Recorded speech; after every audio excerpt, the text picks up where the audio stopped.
प्रभु यीशु मसीह के नाम में आपको अनुग्रह, शांति और आशीष मिले। जॉर्ज गॉर्डन बायरन ये एक बहुत मशहूर अंग्रेजी कवि रहे, इंग्लिश पोएट, और इनको लॉर्ड बायरन के नाम से जाना जाता था। और ये 1800 ईस्वी के आसपास की बात है। और उस समय जो यूरोप में एक लहर चली थी कला की, साहित्य की और संगीत की, उसको रोमांटिक मूवमेंट कहते थे, जिसमें ये सारी चीजें बहुत ही ऊंचाई पर पहुंची। कला यानी आर्ट्स और साहित्य, लिटरेचर और संगीत, म्यूजिक। तो इस ये जो नई मूवमेंट चली, ये बहाव जो चला, इसमें लॉर्ड बायरन का काफी एक इंपॉर्टेंट रोल रहा, विशेषकर इनकी कविताओं का। और आज भी उनको इंग्लिश, अंग्रेजी कवियों में से एक बहुत बड़ा कवि माना जाता है। और जो साहित्य के फील्ड में होते हैं, इनके कामों को बहुत पढ़ते हैं और बहुत अप्रिशिएट करते हैं। इन्होंने कुछ बड़ी लंबी कविताएं लिखी और कुछ उन्होंने छोटे इब्री भाषा में भी इन्होंने कविता लिखी या लेख लिखे। और पूरे यूरोप में बहुत ट्रैवल किया। इटली में ये 7 वर्ष के लिए रहे, वेनिस, रवेना और पिज़ा, इन नगरों में। और इटली में इनका एक मित्र भी था, वो भी जाना माना कवि था, जिनका नाम मिस्टर पर्सी था। और बाद में अपने जीवन में उन्होंने यूनान के स्वतंत्रता की लड़ाई में अपने आप को जोड़ा, यूनानियों की मदद के लिए। यूनान और टर्की का ऑटोमन जो राज्य था, उसके बीच में युद्ध था। दोनों पास पास देश है, सिर्फ एक छोटा सा समुद्र इनको अलग करता है। तो लॉर्ड बायरन ने ग्रीक यानी यूनानियों के साथ मिलकर उनके युद्ध में भाग लिया और उस युद्ध में वो मर गया। और इसलिए यूनानी लोग भी, ग्रीक्स भी, इसको एक बहुत बड़ा हीरो मानते हैं। लेकिन आपको ताज्जुब होगा कि ये 36 साल की उम्र पर लॉर्ड बायरन मर गए और इनको बहुत बुखार हो गया था। शायद युद्ध में इन्फेक्शन या जो भी था, मुझे इतना नहीं मालूम, लेकिन उनको बहुत बुखार हो गया और फिर वो मर गए। इनकी शादी हो रखी थी और एक इनका बच्चा था उस विवाह के द्वारा। और उस बच्ची का नाम था आडा। और आडा इतनी इंटेलिजेंट थी कि उसने कुछ एनालिटिकल इंजिन्स के लिए नोट्स बनाए, जो आज की कंप्यूटर प्रोग्रामिंग का एक बुनियादी पत्थर रहा। लेकिन लॉर्ड बायरन के और 2 बच्चे थे, ऐसा बताया जाता है, और ये इनके विवाह के बाहर बच्चे थे। यानी अगर बाइबल की भाषा में बताया जाए, परमेश्वर की दृष्टि से, तो वो व्यभिचार के बच्चे थे। और ये उनके जीवन के छिपे हुए दाग थे। खैर, इनके देहांत के करीब 40-50 वर्ष बाद, जो मैं अंदाजा लगा रहा हूं, एक परमेश्वर के दास एक कॉलेज में गए, जिस कॉलेज का नाम है, आज भी है वो कॉलेज, ट्रिनिटी कॉलेज, कैम्ब्रिज में। ये भी इंग्लैंड में आती है। तो लॉर्ड बायरन के आदर में एक वहां पर उनकी मूर्ति बनाई गई है, पूजने के लिए नहीं, एक आदर में, है ना, स्कल्पचर कहते हैं। तो लॉर्ड बायरन की उस मूर्ति को देख के ये परमेश्वर का दास, जिसका नाम चार्ल्स स्पर्जन था, उन्होंने देखा उसको, जानते थे कितने बड़े कवि रहे, और बहुत प्रभावित होकर देखने लगे। तो जो कॉलेज के जो लाइब्रेरियन थे जो उनको घुमा रहे थे, मिस्टर स्पर्जन को, उन्होंने कहा देखिए आप इसको यहाँ कर देखिए, यहाँ पर खड़े हो गए। और चार्ल्स स्पर्जन उस मूर्ति के सामने खड़े रहे और लॉर्ड बायरन की जो चेहरा बना हुआ था, कहने लगा कितना इसका चेहरा बुद्धिमान लगता है, कितना तेजस्वी लगता है, और सच में ये कितने जीनियस व्यक्ति थे। फिर उस लाइब्रेरी ने कहा अच्छा सर अब ऐसा कीजिए, अब इस दिशा में आइए और यहां खड़े होकर इनको देखिए, इनके चेहरे को। और जब स्पर्जन उस जगह पर पहुंचे साइडवेज और उस बायरन के चेहरे को देखा, मूर्ति के चेहरे को, तो कहने लगा अरे ये तो पूरा शैतान दिखता है अब। और उस लाइब्रेरी ने कहा हाँ। तो चार्ल्स स्पर्जन ने पूछा क्या जिसने ये मूर्ति बनाई उसने इसी बात को मन में रखते हुए बनाई? बोला हाँ, कि आगे से जब इसको देखते हैं तो कितना ये बुद्धिमान जो वास्तव में था और कितना बड़ा जीनियस दिखता है चेहरे से ही, लेकिन साइड से देखते हैं तो इसके अंदर वो शैतानी दिखती है कि कैसे इसके प्राण में भयंकर पाप भी भरा हुआ था।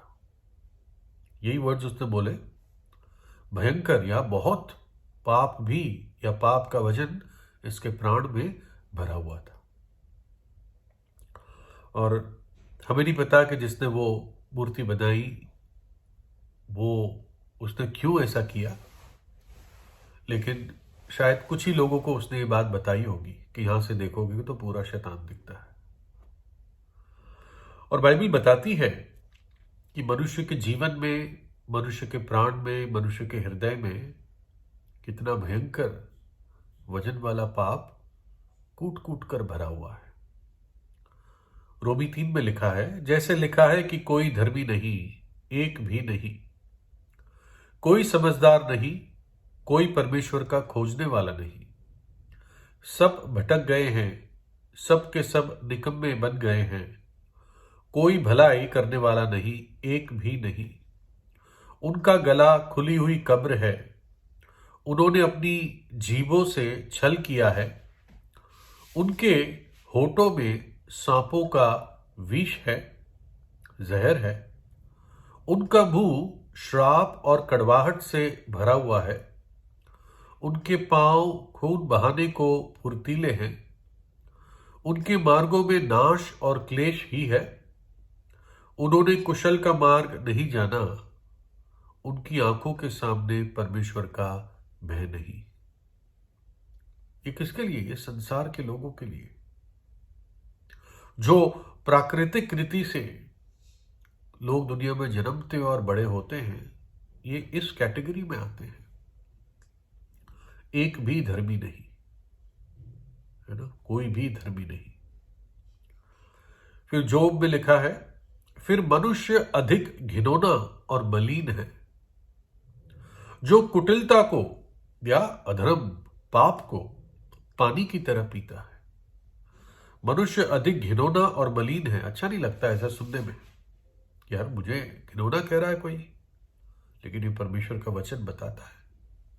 और वास्तव में जब अपने अंदर अपने आप को झांक कर देखते हैं तो स्वभाव से यही मेरी परिभाषा है, एक मनुष्य की परिभाषा है, घिनौना और मलिन।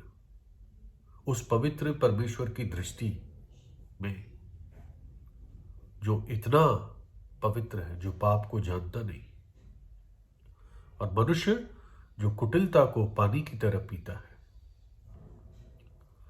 जब परमेश्वर ने जल प्रलय भेजा इस पूरे संसार पर, तो लिखा है, और यहोवा परमेश्वर ने देखा कि मनुष्य की बुराई पृथ्वी पर बढ़ गई है और उनके मन के विचार में जो कुछ उत्पन्न होता है सो निरंतर बुरा ही होता है।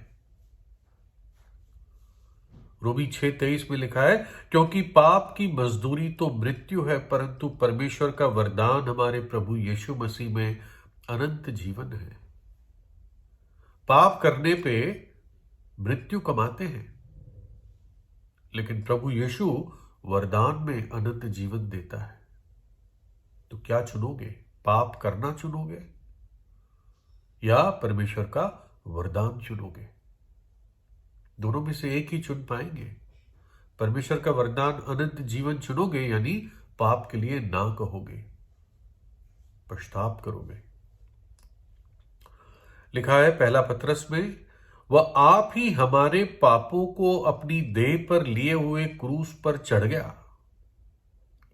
हमारे पापों को अपनी देह पर लिए हुए क्रूस पर चढ़ गया,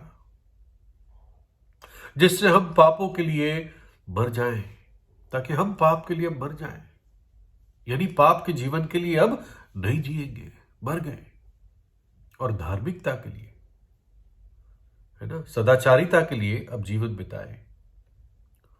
उसकी मार खाने से तुम चंगे हुए। जो उसने दुख सहा क्रूस पर, उससे हम चंगे होते हैं, उद्धार पाते हैं, मुक्ति पाते हैं, भयानक नरक के दंड से बच जाते हैं, पाप के कोड़ से चंगे हो जाते हैं। पहला यूहन्ना में, और तुम जानते हो कि वह इसलिए प्रकट हुआ कि पापों को हर ले जाए, और उसके स्वभाव में पाप नहीं। जबकि उसके स्वभाव में पाप नहीं, फिर भी वो प्रकट हुआ कि हमारे पापों को हर ले जाए अपनी ही देह पर, और सजा से ही, और तीसरे दिन मृतकों में से जी उठा। प्रभु यीशु मसीह का लहू हमें सब पापों से शुद्ध करता है। यदि हम अपने पापों को मान लें, परमेश्वर के सामने मान लें, है ना, जहां पर भी आप वो सच्चे दिल से आंखें बंद करके उसको हाजिर नाजिर जान के, यदि हम अपने पापों को मान लें तो वो हमारे पापों को क्षमा करने और हमें सब अधर्म से शुद्ध करने में विश्वास योग और धर्मी है। आप पाप मान लीजिए, पश्चाताप कीजिए, परमेश्वर क्षमा करेगा और वो दिल और ऐसी आत्मा देगा जिससे आप आगे को पाप ना करने पाए। आपको रोकेगा, वो बचाएगा। जबकि मनुष्य ने अपने आप को नाश कर दिया है, विनाश के मार्ग पे है, फिर भी परमेश्वर उससे प्रेम करता है और उसको बचाना चाहता है ना। होसिया 13:9 में लिखा है, हे इज़राइल, तेरे विनाश का कारण यह है कि तू मेरा अर्थात अपने सहायक का विरोधी है। इसका और साधारण अर्थ यह है कि तूने अपने आप को नाश कर दिया है, परंतु मुझ में तेरी सहायता है ना। हे मनुष्य, हे स्त्री, हे बच्चे, हे बच्ची, तूने अपने आप को नाश कर दिया है, लेकिन मुझ में तेरी सहायता है ना। तो ये लॉर्ड बायरन की कहानी सबकी कहानी है ना। अच्छी बातें हैं एक व्यक्ति के जीवन में, लेकिन कई ऐसे छिपे हुए काले धब्बे हैं जो परमेश्वर देख पाता है। और यदि पाप में मरेंगे तो सजा भयानक है, अनंत काल की है, नरक का दंड है। प्रभु यीशु से प्रार्थना कीजिए, प्रभु यीशु आपको आशीष दे।